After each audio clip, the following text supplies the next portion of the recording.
Assalamualaikum warahmatullahi wabarakatuh. Perkenalkan, nama saya Sulastri dengan NIM 2203276. Di sini saya akan membahas sedikit tentang materi dari mata kuliah Agribisnis Perkebunan, di mana materi pertama itu menjelaskan membahas tentang penyerbukan pada kelapa sawit. Jadi sebelumnya mari kita membahas terlebih dahulu pengertian penyerbukan, di mana penyerbukan itu artinya proses jatuhnya serbuk sari dari bunga jantan ke kepala putik bunga betina. Jadi di tanaman kelapa sawit itu langkah yang harus dilakukan itu yang pertama adalah pemilihan bunga jantan dan juga bunga betina, di mana terdapat kriteria tersendiri untuk bunga jantan yang baik, yang dimana bunga jantan itu berfungsi sebagai penghasil serbuk sari atau polen yang akan digunakan untuk menyerbuki bunga betinanya, dimana kualitas dari bunga jantan itu sangat menentukan untuk keberhasilan penyerbukan dan juga pembentukan buah yang sempurna. Jadi, adapun ciri-ciri dan juga kriteria pada bunga jantan yang baik yang tepat pada proses penyerbukan di kelapa sawit.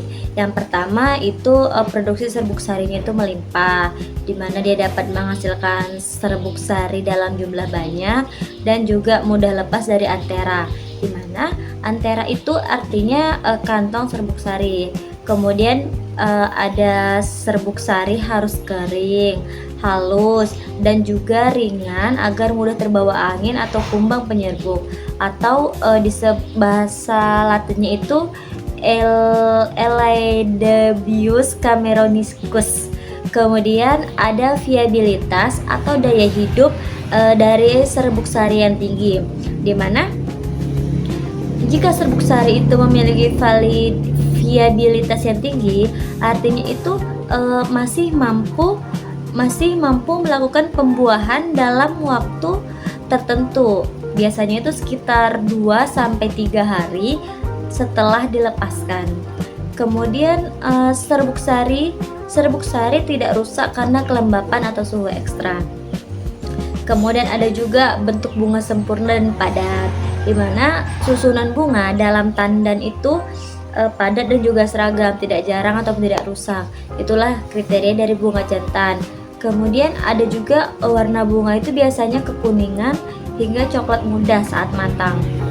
Kemudian ada tandan bunga jantan besar dan juga sehat. Jadi tidak terinfeksi hama ataupun penyakit. Jadi hamanya itu bisa hama jamur ataupun kumbang perusak bunga.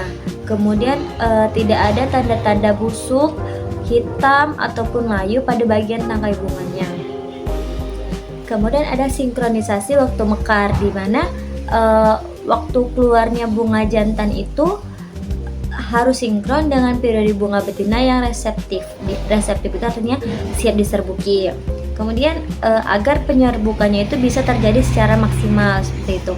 Kemudian terdapat juga kriteria dari bunga betina yang baik yang cocok untuk proses penyerbukan, di mana fungsi dari bunga betina ini tentunya memiliki fungsi dalam proses penyerbukan. Fungsinya itu sebagai bagian yang akan menghasilkan buah sawit setelah penyerbukan berhasil. Jadi kualitas bunga betina itu juga menentukan ukuran dari tandan, jumlah buah per tandan, dan juga produktivitas dari tanaman. Jadi selain ciri-ciri dan kriteria bunga jantan, terdapat juga ciri dan juga kriteria pada bunga betina, di mana ciri-cirinya dan kriterianya itu yang pertama bentuk bunga normal dan juga lengkap. Jadi bunga betina itu harusnya memiliki struktur yang lengkap. Jadi terdiri dari putik, stigma, dan ovarium berkembang dengan baik. Kemudian tidak cacat, tidak layu, dan juga tidak rusak baik secara fisik. Kemudian stigmanya itu segar dan juga reseptif. Artinya stigmanya itu kan, stigma itu merupakan bagian penerima serbuk sari. Jadi stigmanya itu harus tampak basah, lengket, dan juga berwarna kekuningan hingga kemerahan. Itu menandakan bahwa bunga siap menerima serbuk sari. Kemudian masa reseptifnya itu sekitar 2-3 harian. Dan selama periode ini tuh penyerbukan harus terjadi agar pembuahannya itu berhasil. Kemudian cirinya itu ada tandan bunga padat dan juga seragam. Jadi di dalam satu tandan itu bunga betina itu harus padat dan juga seragam kayak gitu, biar supaya tersusun rapi ya. Kemudian juga bunga mekar secara serempak sehingga memudahkan penyerbukan oleh kumbang. Kemudian ada tandan sehat dan juga bebas hama, di mana tidak di dalam satu tandan itu, di dalam tandan itu tidak terdapat hama ataupun penyakit, baik itu seperti kumbang tandu ataupun ulat yang dapat merusak bunga, sehingga dan juga tandan itu tidak berjamur dan tidak membusuk. Kemudian sinkronisasi dengan bunga jantan, artinya periode bunga betina harus mekar bertepatan dengan bunga jantan yang sedang aktif. Jadi agar dapat menghasilkan serbuk sari di area yang sama, agar penyerbukan itu dapat berjalan secara optimal. Selanjutnya itu ada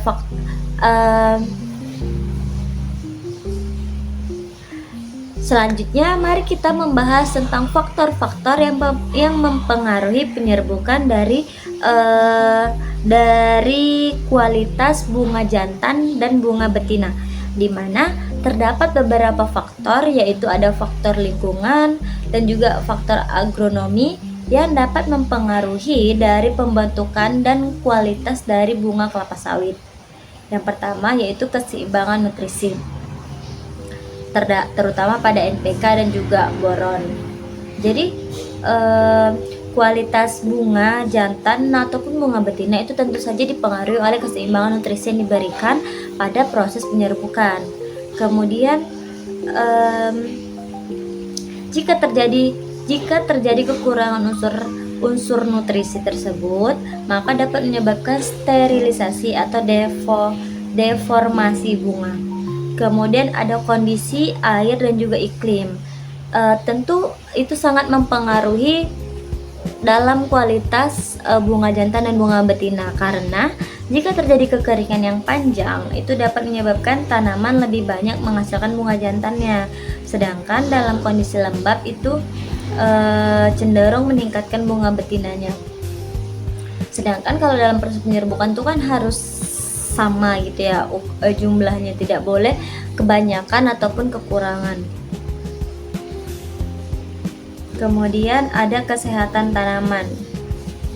Jadi kalau ada tanaman yang terkena penyakit, tanaman yang kekeringan ataupun pemupukan yang tidak seimbang, itu menyebabkan terjadinya bunga yang abnormal gitu. Abnormal itu artinya terdapat bunga jantan dan bunga betina di dalam satu pohon.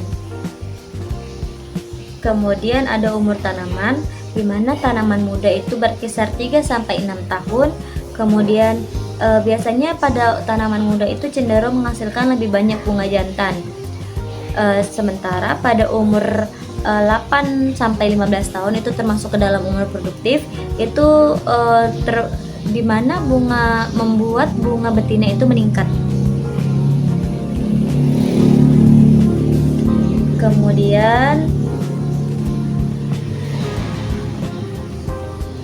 Kemudian mari kita memasuki tentang pemberian larutan formalin pada bunga betina pada tanaman kelapa sawit, di mana fungsi dari larutan formalin itu untuk melancarkan proses penyerbukan, di mana larutan formalin itu diberikan sebelum penyerbukan dengan tujuan utamanya itu untuk mencegah kontaminasi atau penyerbukan yang tidak diinginkan. Misalnya penyerbukan alami oleh serangga. Kemudian terdapat fungsi dari larutan formalin tersebut. Yang pertama itu untuk mensterilkan bunga betina dari serbuk sari liar. Jadi prosesnya itu sebelum dilakukan penyerbukan buatan, bunga betina mungkin sudah terkontaminasi oleh serbuk sari alami yang terbawa oleh angin ataupun kumbang penyerbuk. Kemudian larutan formalin itu biasanya pakai formalin yang 10%, di mana berfungsi untuk membunuh atau menonaktifkan serbuk sari liar yang mungkin telah menempel pada stigma bunga betina.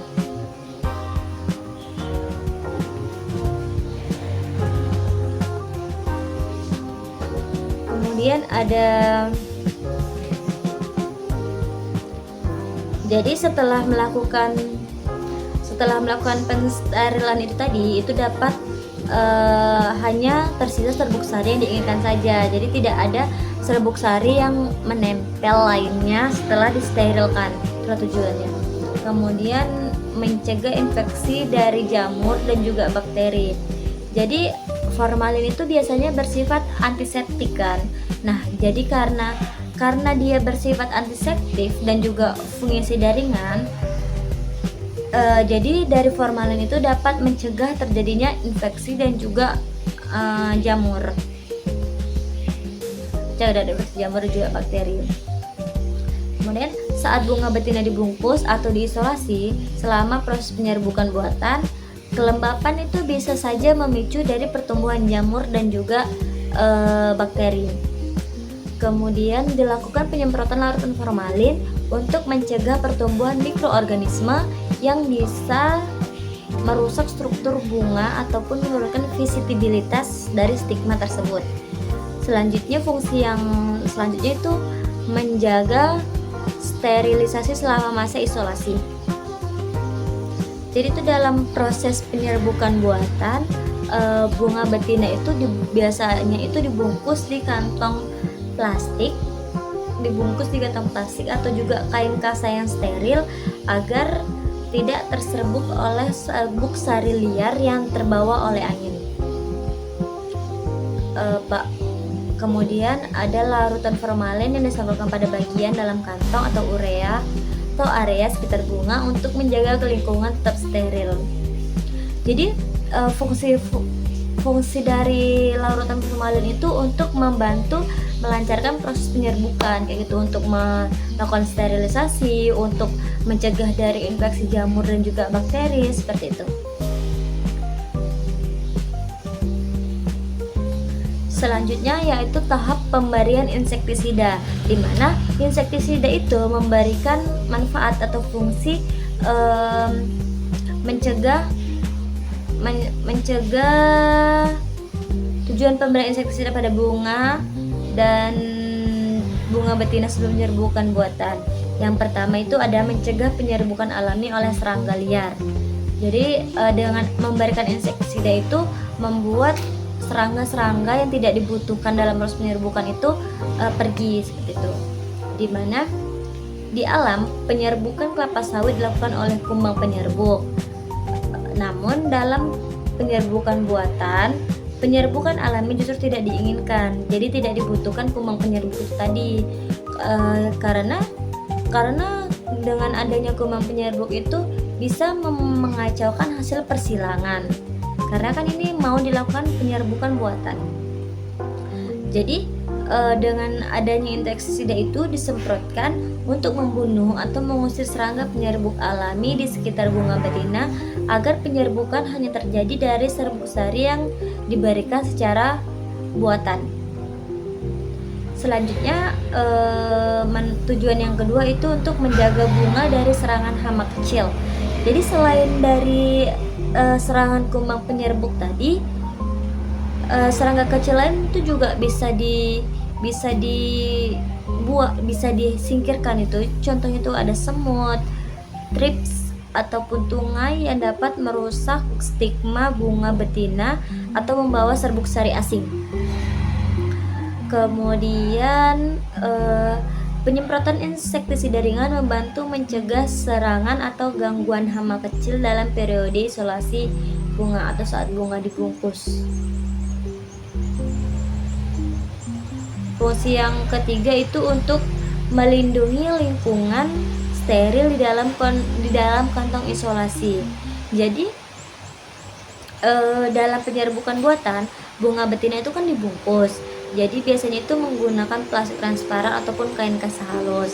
Nah, di dalam kondisi di dalam kantong itu kan bisa lembab dan hangat. Jadi dapat menarik serangga kecil atau dapat menyebabkan jamur gitu. Kemudian insektisida membantu menjaga lingkungan steril dalam kantong isolasi, mendukung keberhasilan penyerbukan.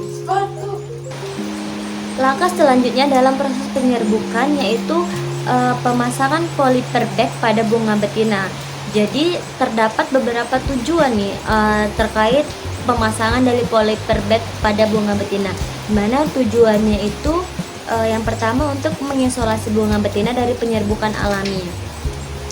Fungsi utama dari polyper bag itu adalah untuk mencegah masuknya serbuk sari asing yang terbawa oleh kumbang penyerbuk ataupun terbawa dari angin ataupun dari serangga-serangga lainnya. Kemudian sangat penting dalam penyerbukan buatan untuk pemulihan bibit unggul agar kemurnian genetik hasil persilangan tetap terjaga. Tujuan yang kedua yaitu untuk menjaga kondisi steril dan mencegah kontaminasi, di mana setelah bunganya tadi itu dibersihkan, setelah bunga dibersihkan oleh larutan formalin tadi, itu kan tujuannya itu untuk menonaktifkan serbuk sari liar, dan insektisida itu kan untuk menyingkirkan serangga kecil. Bunga betina tentunya sudah berada di kondisi yang steril. Selanjutnya yaitu pemasangan polyper bag memastikan kondisi steril ini tetap terjaga sampai serbuk sari yang diinginkan dimasukkan. Jadi tetap menjaga kondisi polyper bag tersebut. Selanjutnya yaitu tujuannya untuk melindungi bunga dari hama, hujan, dan juga debu. Jadi polyper bag itu juga berfungsi untuk melindungi bunga betina dari gangguan fisik lainnya, itu seperti hujan. Hujan itu kan bisa membasahi stigma, kemudian debu dan juga kotoran. Kalau ada debu dan kotoran tentu bisa membuat tidak steril gitu kan dalam proses penyerbukan tadi. Kemudian ada serangga pengganggu atau jamur, dan stigma tetap reseptif, tidak lengket dan juga tidak basah hingga waktu penyerbukan tiba.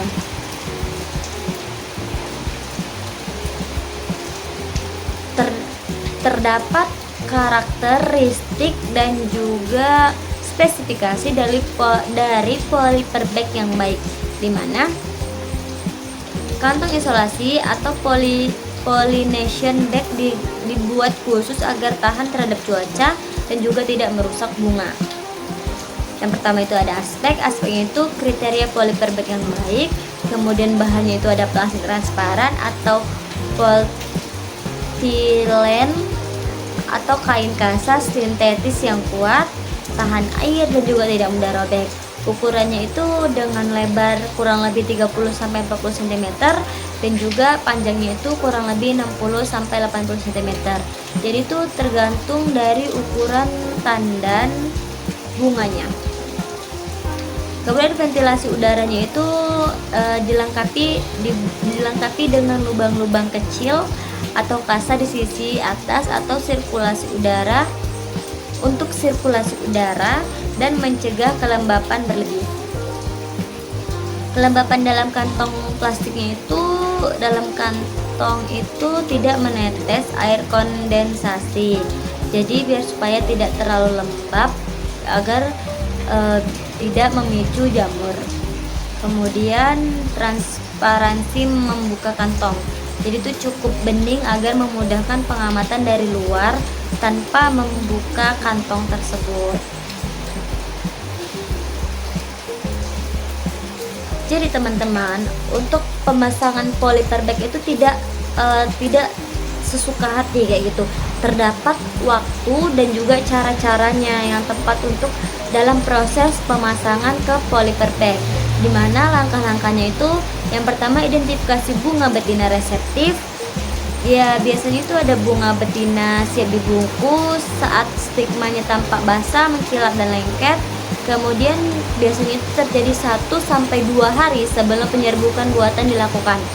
Kemudian langkah yang kedua itu ada sterilisasi bunga, di mana polyper bag dipasang dengan hati-hati agar tidak merusak bunga betina ataupun stigma. Terus selanjutnya itu bagian bawah kantong diikat rapat pada tangkai bunga atau peduncle menggunakan tali plastik atau juga karet gelang agar serbuk sari liar dan serangga itu tidak bisa ikutan masuk gitu. Kemudian ada setelah kering disemprotkan insektisida untuk mencegah serangga-serangga lain itu masuk ke polyper bag.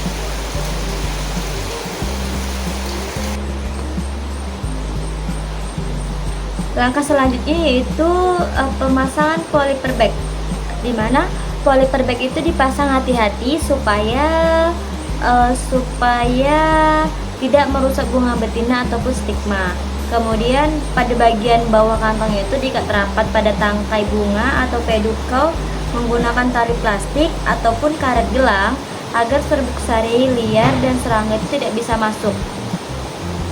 Selanjutnya itu diberikan sedikit ruang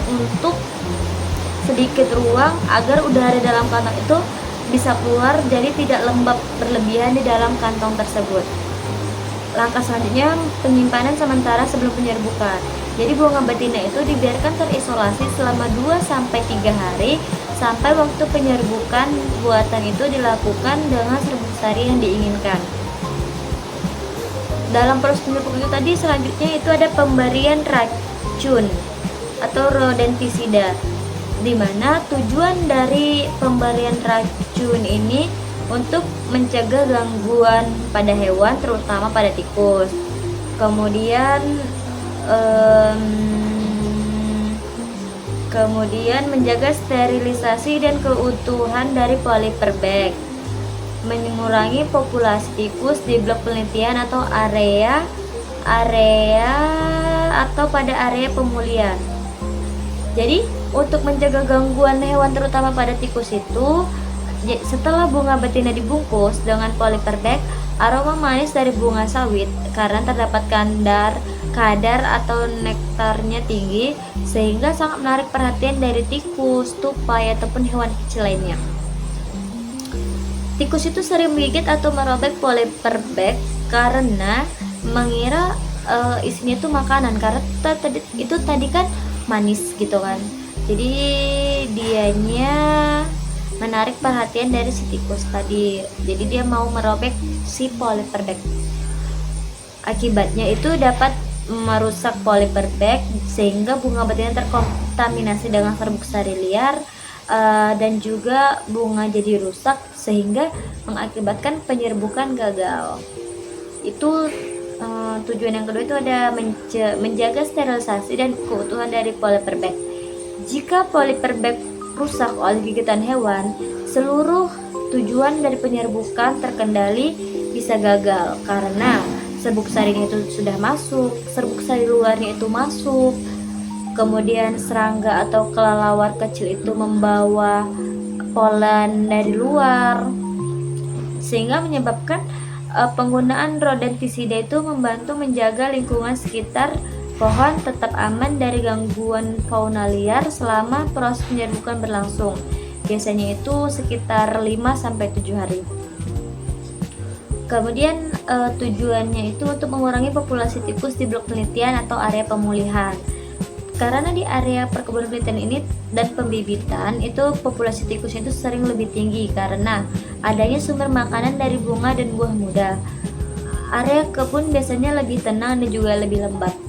Jadi, penempatan racun dilakukan secara terkontrol di area pohon yang diisolasi agar populasi tikus tetap rendah selama periode penelitian. Langkah selanjutnya dalam proses penyerbukan yaitu pengovenan bunga jantan, di mana untuk mengeringkan antera dan melepaskan serbuk sari. Bunga jantan kelapa sawit mengandung antena. Antena itu kantong serbuk sari ya, yang masih lembab saat baru dipanen dari tandanya. Jadi dalam kondisi lembab, serbuk sari sulit keluar dan mudah rusak. Kemudian dalam proses pengeringan menggunakan oven bersuhu kontrol itu sekitar 45 sampai 40 sampai 45 derajat Celcius selama 18 sampai 24 jam. Akan mengeringkan dan merekah. Kemudian melepas serbuk sari atau polen yang bisa dikumpulkan secara mudah. Jadi pengovenan memudahkan interaksi serbuk sari dalam jumlah yang banyak. Tujuan selanjutnya itu untuk meningkatkan daya tahan dan juga viabilitas serbuk sari. Serbuk sari kelapa sawit sangat sensitif terhadap kelembapan tinggi. Jadi, bila dibiarkan lembab, maka akan cepat rusak, kemudian menggumpal dan juga kehilangan kemampuan membuahi bunga betina. Jadi proses pengovenan itu menurunkan kadar air sekitar kurang lebih itu 5-7% sehingga meningkatkan viabilitas atau daya hidup dari si polen, kemudian memperpanjang umur simpan baik untuk pemakaian langsung maupun penyimpanan jangka panjang dalam freezer.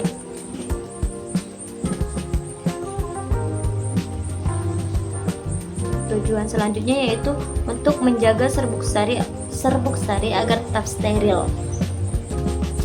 Jadi proses pengeringan dengan oven membunuh mikroorganisme baik itu seperti jamur ataupun bakteri yang mungkin tumbuh pada bunga jantan yang lembab. Kemudian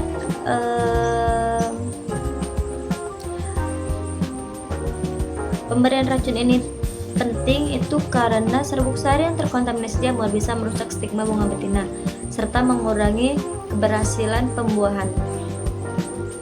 Selanjutnya yaitu untuk standarisasi kelembapan serbuk sari.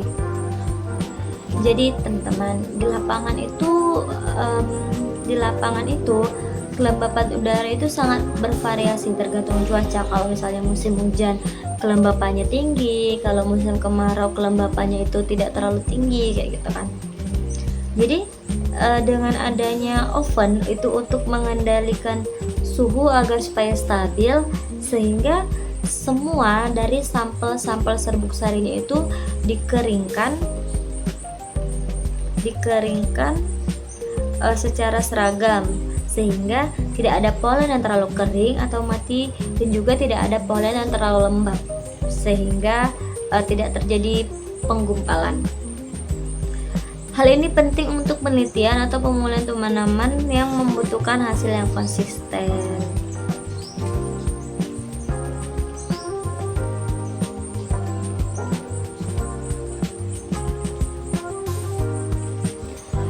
Langkah yang selanjutnya yaitu uji viabilitas atau rehabilitas serbuk sari kelapa sawit, di mana tujuannya untuk mengetahui kemampuan hidup dari si serbuk sari setelah proses pengeringan atau pengovenan ataupun juga penyimpanan, sehingga serbuk sari yang masih hidup akan dapat berkecambah dan menghasilkan tabung serbuk sari pada stigma bunga betina dan menentukan kualitas serbuk sari yang layak digunakan untuk penyerbukan buatan.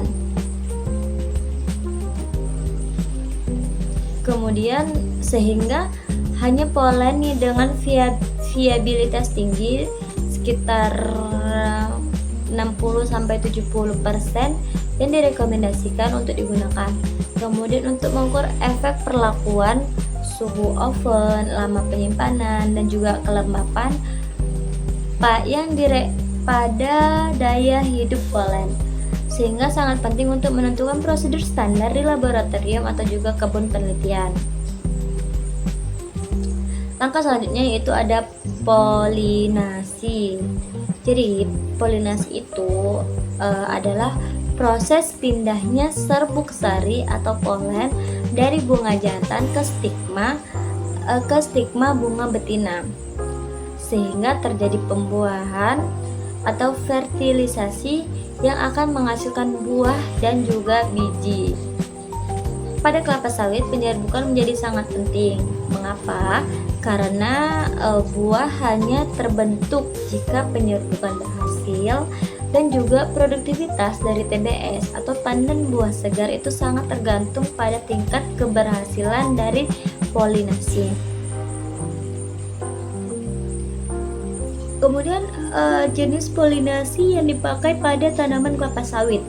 Yang pertama itu ada polinasi alami, terjadi secara alami dengan bantuan serangga penyerbuk, terutama kumbang kecil.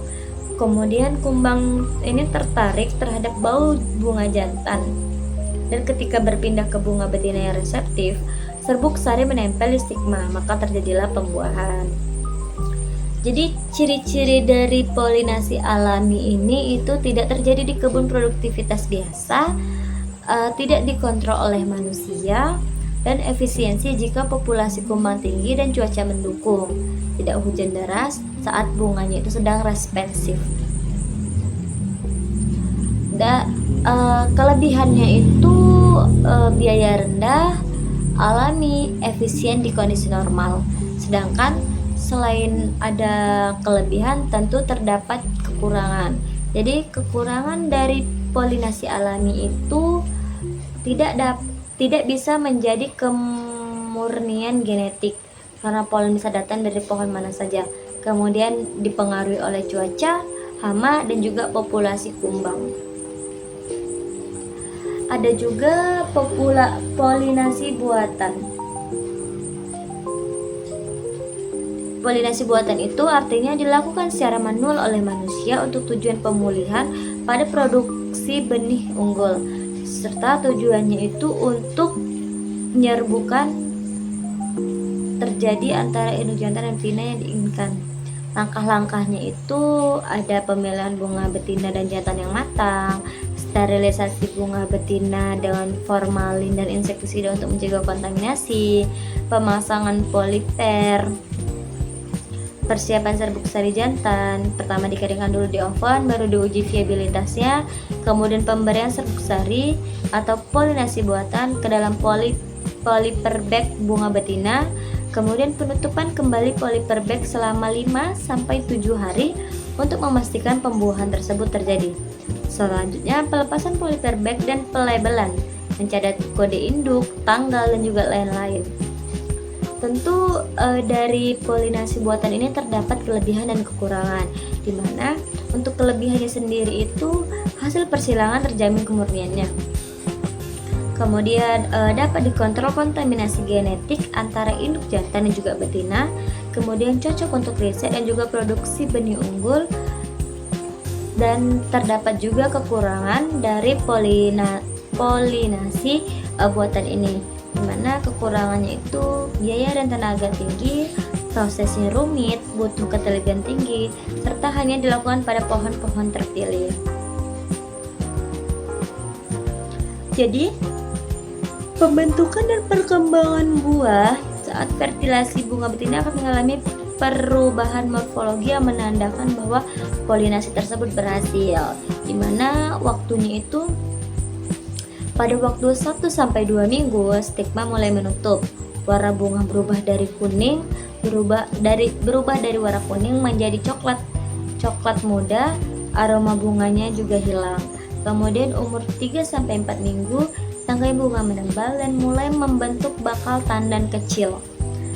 Umur 1-2 bulan, buah muda atau brondolan kecil mulai tampak tersusun rapat di tandan. Umur 3-5 bulan, buah membesar, warna kulit hijau di kekuningan atau kemerahan tergantung dari varietasnya. Kemudian umur 6 bulan ke atas itu buah matang secara fisiologis dan juga siap dipanen. Jadi teman-teman, proses penyerbukan. Jadi prosesnya itu sebelum dilakukan penyerbukan buatan, bunga betina mungkin sudah terkontaminasi oleh serbuk sari alami yang terbawa oleh angin ataupun kumbang penyerbuk. Kemudian larutan formalin itu biasanya pakai formalin yang 10%, dimana berfungsi untuk membunuh atau menonaktifkan serbuk sari liar yang mungkin telah menempel pada stigma bunga betina.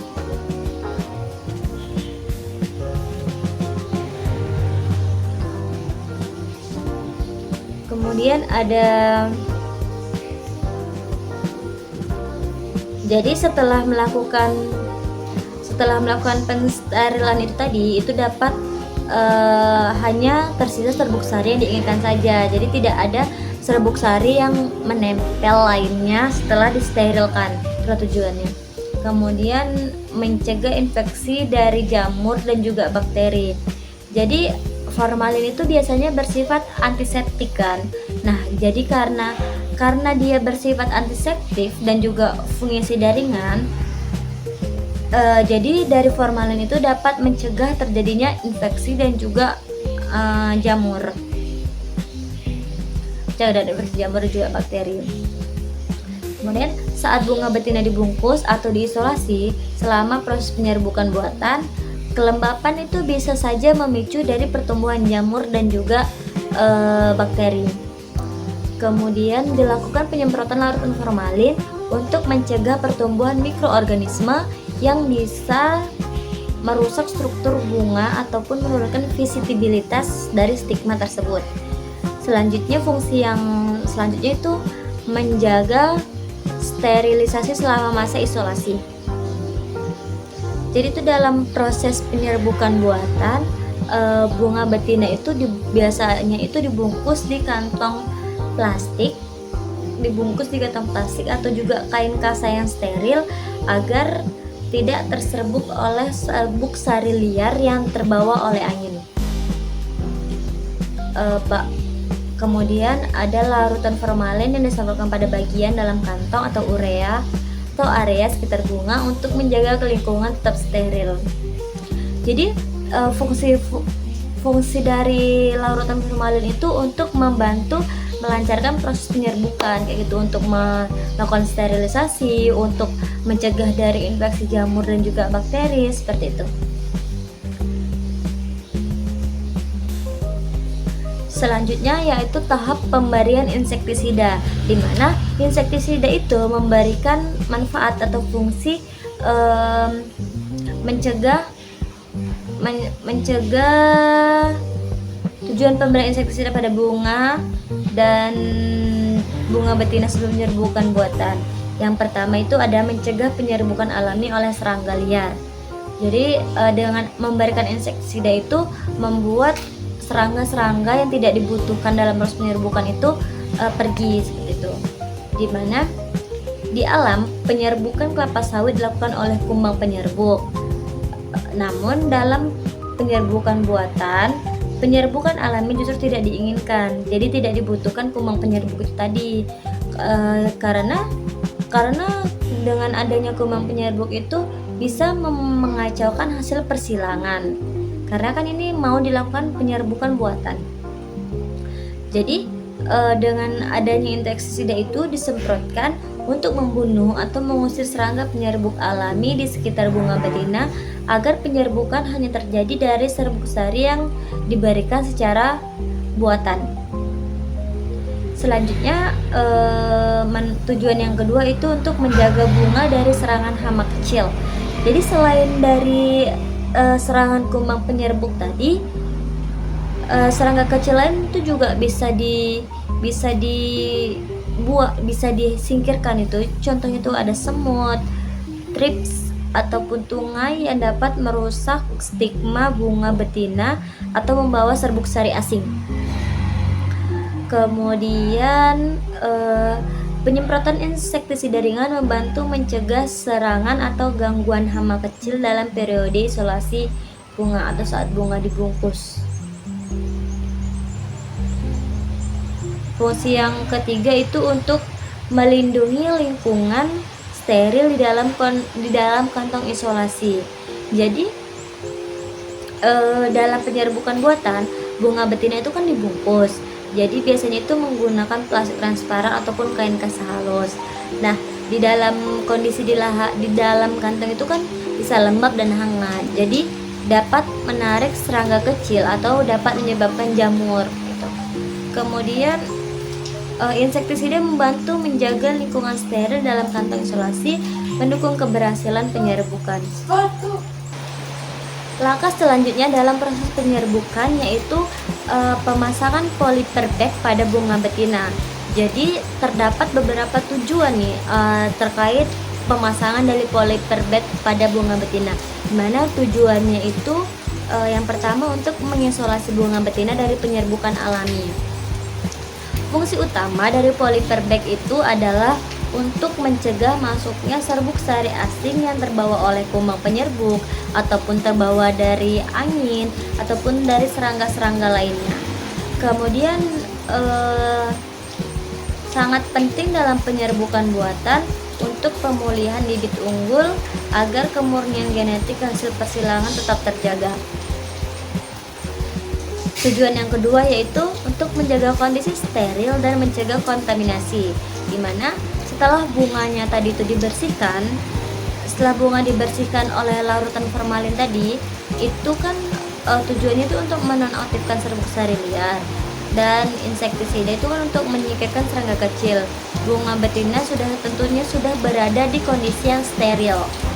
Selanjutnya yaitu pemasangan polyper bag memastikan kondisi steril ini tetap terjaga sampai serbuk sari yang diinginkan dimasukkan. Jadi tetap menjaga kondisi polyper bag tersebut. Selanjutnya yaitu tujuannya untuk melindungi bunga dari hama, hujan, dan juga debu. Jadi polyper bag itu juga berfungsi untuk melindungi bunga betina dari gangguan fisik lainnya, itu seperti hujan. Hujan itu kan bisa membasahi stigma, kemudian debu dan juga kotoran. Kalau ada debu dan kotoran tentu bisa membuat tidak steril gitu kan dalam proses penyerbukan tadi. Kemudian ada serangga pengganggu atau jamur, dan stigma tetap reseptif, tidak lengket dan juga tidak basah hingga waktu penyerbukan tiba.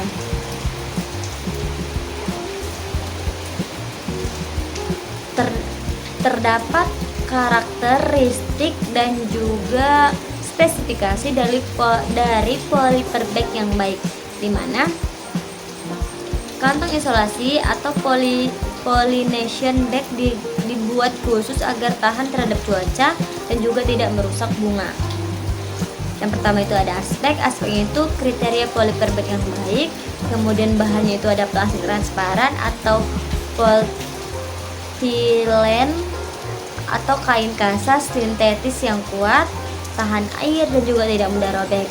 Ukurannya itu dengan lebar kurang lebih 30-40 cm dan juga panjangnya itu kurang lebih 60-80 cm. Jadi itu tergantung dari ukuran tandan bunganya. Kemudian ventilasi udaranya itu dilengkapi dengan lubang-lubang kecil atau kasa di sisi atas atau sirkulasi udara untuk sirkulasi udara dan mencegah kelembapan berlebih. Kelembapan dalam kantong plastiknya itu tidak menetes air kondensasi. Jadi biar supaya tidak terlalu lembab agar tidak memicu jamur. Kemudian transparansi membuka kantong. Jadi itu cukup bening agar memudahkan pengamatan dari luar tanpa membuka kantong tersebut. Jadi teman-teman, untuk pemasangan polyper bag itu tidak sesuka hati kayak gitu. Terdapat waktu dan juga cara-caranya yang tepat untuk dalam proses pemasangan ke polyper bag. Dimana langkah-langkahnya itu yang pertama identifikasi bunga betina reseptif. Ya biasanya itu ada bunga betina siap dibungkus saat stigmanya tampak basah, mengkilap dan lengket. Kemudian biasanya itu terjadi 1-2 hari sebelum penyerbukan buatan dilakukan.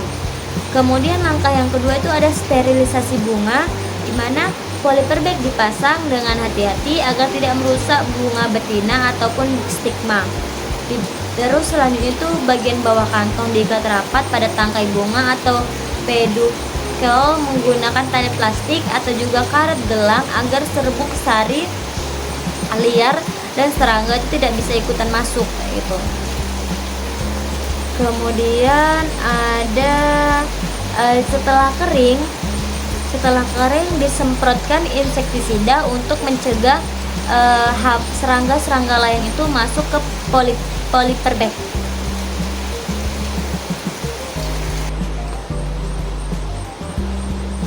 Langkah selanjutnya yaitu pemasangan polyper bag, di mana polyper bag itu dipasang hati-hati supaya tidak merusak bunga betina ataupun stigma. Kemudian pada bagian bawah kantongnya itu diikat rapat pada tangkai bunga atau peduncle menggunakan tali plastik ataupun karet gelang agar serbuk sari liar dan serangga itu tidak bisa masuk. Selanjutnya itu diberikan sedikit ruang agar udara dalam kantong itu bisa keluar, jadi tidak lembab berlebihan di dalam kantong tersebut. Langkah selanjutnya penyimpanan sementara sebelum penyerbukan. Jadi bunga betina itu dibiarkan terisolasi selama 2-3 hari sampai waktu penyerbukan buatan itu dilakukan dengan serbuk sari yang diinginkan. Dalam proses penyerbukan itu tadi selanjutnya itu ada pemberian racun atau rodentisida, di mana tujuan dari pemberian racun ini untuk mencegah gangguan pada hewan, terutama pada tikus. Kemudian menjaga sterilisasi dan keutuhan dari polyper bag, mengurangi populasi tikus di blok penelitian atau area pada area pemulihan. Jadi untuk mencegah gangguan hewan terutama pada tikus itu, setelah bunga betina dibungkus dengan polyper bag, aroma manis dari bunga sawit karena terdapat kadar atau nektarnya tinggi sehingga sangat menarik perhatian dari tikus, tupai ataupun hewan kecil lainnya. Tikus itu sering menggigit atau merobek polyper bag karena mengira isinya itu makanan, karena itu tadi kan manis gitu kan. Jadi dianya menarik perhatian dari si tikus tadi. Jadi dia mau merobek si polyper bag. Akibatnya itu dapat merusak polyper bag sehingga bunga betina terkontaminasi dengan serbuk sari liar, dan juga bunga jadi rusak sehingga mengakibatkan penyerbukan gagal. Itu tujuan yang kedua itu ada menjaga sterilisasi dan keutuhan dari polyper bag. Jika polyper bag rusak oleh gigitan hewan, seluruh tujuan dari penyerbukan terkendali bisa gagal karena serbuk sarinya itu sudah masuk, serbuk sari luarnya itu masuk, kemudian serangga atau kelelawar kecil itu membawa polen dari luar, sehingga menyebabkan penggunaan rodentisida itu membantu menjaga lingkungan sekitar pohon tetap aman dari gangguan fauna liar selama proses penyerbukan berlangsung. Biasanya itu sekitar 5-7 hari. Kemudian tujuannya itu untuk mengurangi populasi tikus di blok penelitian atau area pemulihan. Karena di area perkebunan penelitian ini dan pembibitan itu populasi tikus itu sering lebih tinggi karena adanya sumber makanan dari bunga dan buah muda. Area kebun biasanya lebih tenang dan juga lebih lembab. Jadi, penempatan racun dilakukan secara terkontrol di area pohon yang diisolasi agar populasi tikus tetap rendah selama periode penelitian. Langkah selanjutnya dalam proses penyerbukan yaitu pengovenan bunga jantan, di mana untuk mengeringkan antera dan melepaskan serbuk sari. Bunga jantan kelapa sawit mengandung antena. Antena itu kantong serbuk sari ya, yang masih lembab saat baru dipanen dari tandanya. Jadi dalam kondisi lembab, serbuk sari sulit keluar dan mudah rusak. Kemudian Dengan proses pengeringan menggunakan oven bersuhu kontrol itu sekitar 40 sampai 45 derajat Celcius selama 18 sampai 24 jam. Akan mengeringkan dan merekah. Kemudian melepas serbuk sari atau polen yang bisa dikumpulkan secara mudah. Jadi pengovenan memudahkan interaksi serbuk sari dalam jumlah yang banyak. Tujuan selanjutnya itu untuk meningkatkan daya tahan dan juga viabilitas serbuk sari. Serbuk sari kelapa sawit sangat sensitif terhadap kelembapan tinggi. Jadi, bila dibiarkan lembab, maka akan cepat rusak, kemudian menggumpal dan juga kehilangan kemampuan membuahi bunga betina. Jadi proses pengovenan itu menurunkan kadar air sekitar kurang lebih itu 5-7% sehingga meningkatkan viabilitas atau daya hidup dari si polen, kemudian memperpanjang umur simpan baik untuk pemakaian langsung maupun penyimpanan jangka panjang dalam freezer.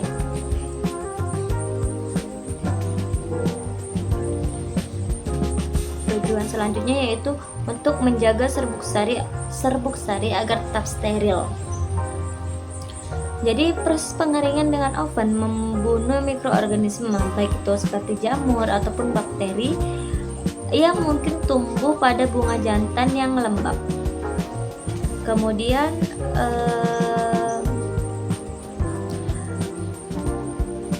pemberian racun ini penting itu karena serbuk sari yang terkontaminasi jamur bisa merusak stigma bunga betina serta mengurangi keberhasilan pembuahan. Selanjutnya yaitu untuk standarisasi kelembapan serbuk sari. Jadi teman-teman, di lapangan itu kelembapan udara itu sangat bervariasi tergantung cuaca. Kalau misalnya musim hujan kelembapannya tinggi, kalau musim kemarau kelembapannya itu tidak terlalu tinggi kayak gitu kan. Jadi dengan adanya oven itu untuk mengendalikan suhu agar supaya stabil, sehingga semua dari sampel-sampel serbuk sarinya itu dikeringkan secara seragam sehingga tidak ada polen yang terlalu kering atau mati dan juga tidak ada polen yang terlalu lembab sehingga tidak terjadi penggumpalan. Hal ini penting untuk penelitian atau pemulihan tanaman yang membutuhkan hasil yang konsisten.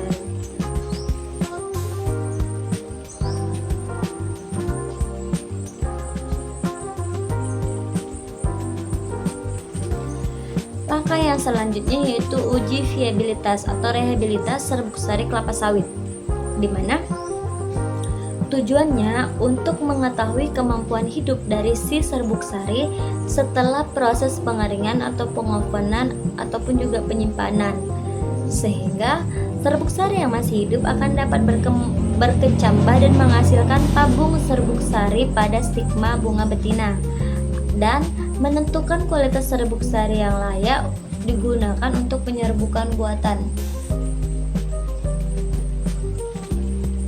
Kemudian sehingga hanya polen dengan viabilitas tinggi sekitar 60-70% yang direkomendasikan untuk digunakan. Kemudian untuk mengukur efek perlakuan suhu oven, lama penyimpanan dan juga kelembapan pada daya hidup polen, sehingga sangat penting untuk menentukan prosedur standar di laboratorium atau juga kebun penelitian. Langkah selanjutnya yaitu ada polinasi. Jadi polinasi itu adalah proses pindahnya serbuk sari atau polen dari bunga jantan ke stigma bunga betina, sehingga terjadi pembuahan atau fertilisasi yang akan menghasilkan buah dan juga biji. Pada kelapa sawit penyerbukan menjadi sangat penting. Mengapa? Karena buah hanya terbentuk jika penyerbukan berhasil, dan juga produktivitas dari TBS atau panen buah segar itu sangat tergantung pada tingkat keberhasilan dari polinasi. Kemudian jenis polinasi yang dipakai pada tanaman kelapa sawit. Yang pertama itu ada polinasi alami, terjadi secara alami dengan bantuan serangga penyerbuk, terutama kumbang kecil. Kemudian kumbang ini tertarik terhadap bau bunga jantan, dan ketika berpindah ke bunga betina yang reseptif, serbuk sari menempel di stigma, maka terjadilah pembuahan. Jadi ciri-ciri dari polinasi alami ini itu tidak terjadi di kebun produktivitas biasa, tidak dikontrol oleh manusia, dan efisiensi jika populasi kumbang tinggi dan cuaca mendukung, tidak hujan deras saat bunganya itu sedang responsif. Kelebihannya itu biaya rendah, alami, efisien di kondisi normal. Sedangkan selain ada kelebihan, tentu terdapat kekurangan. Jadi kekurangan dari polinasi alami itu tidak bisa menjadi kemurnian genetik, karena polen bisa datang dari pohon mana saja. Kemudian dipengaruhi oleh cuaca, hama, dan juga populasi kumbang. Ada juga polinasi buatan. Polinasi buatan itu artinya dilakukan secara manual oleh manusia untuk tujuan pemulihan pada produksi benih unggul, serta tujuannya itu untuk menyerbukan terjadi antara induk jantan dan betina yang diinginkan. Langkah-langkahnya itu ada pemilihan bunga betina dan jantan yang matang, sterilisasi bunga betina dengan formalin dan insektisida untuk mencegah kontaminasi, pemasangan poliper, persiapan serbuk sari jantan. Pertama dikeringkan dulu di oven, baru diuji viabilitasnya, kemudian pemberian serbuk sari atau polinasi buatan ke dalam polyper bag bunga betina, kemudian penutupan kembali polyper bag selama 5-7 hari untuk memastikan pembuahan tersebut terjadi. Selanjutnya pelepasan polyper bag dan pelabelan, mencatat kode induk, tanggal, dan juga lain-lain. Tentu dari polinasi buatan ini terdapat kelebihan dan kekurangan, di mana untuk kelebihannya sendiri itu hasil persilangan terjamin kemurniannya. Kemudian dapat dikontrol kontaminasi genetik antara induk jantan dan juga betina. Kemudian cocok untuk riset dan juga produksi benih unggul. Dan terdapat juga kekurangan dari polinasi buatan ini, dimana kekurangannya itu biaya dan tenaga tinggi, prosesnya rumit, butuh ketelitian tinggi, serta hanya dilakukan pada pohon-pohon terpilih. Jadi, pembentukan dan perkembangan buah saat fertilasi bunga betina akan mengalami perubahan morfologi yang menandakan bahwa polinasi tersebut berhasil, dimana waktunya itu pada waktu 1-2 minggu stigma mulai menutup, warna bunga berubah dari warna kuning menjadi coklat muda, aroma bunganya juga hilang. Kemudian umur 3-4 minggu tangkai bunga menebal dan mulai membentuk bakal tandan kecil. Umur 1-2 bulan, buah muda atau brondolan kecil mulai tampak tersusun rapat di tandan. Umur 3-5 bulan, buah membesar, warna kulit hijau kekuningan atau kemerahan tergantung dari varietasnya. Kemudian umur 6 bulan ke atas itu buah matang secara fisiologis dan juga siap dipanen. Jadi teman-teman, proses penyerbukan ini itulah yang menentukan keberhasilan atau hasil dari buah sawit di kemudian hari. Jadi kalau penyerbukannya itu berjalan lancar, dilakukan secara bertahap dengan hati-hati, maka hasil yang didapat di kemudian hari itu menghasilkan buah yang bagus, yang banyak, seperti itu, sesuai dengan keinginan dari si pihak pemilik. Baik, segitu saja materi dari materi satu dari mata kuliah Agustus Perkebunan yang dapat saya sampaikan. Saya akhiri, wabillahi taufiq wal hidayah. Wassalamualaikum warahmatullahi wabarakatuh. Bye bye.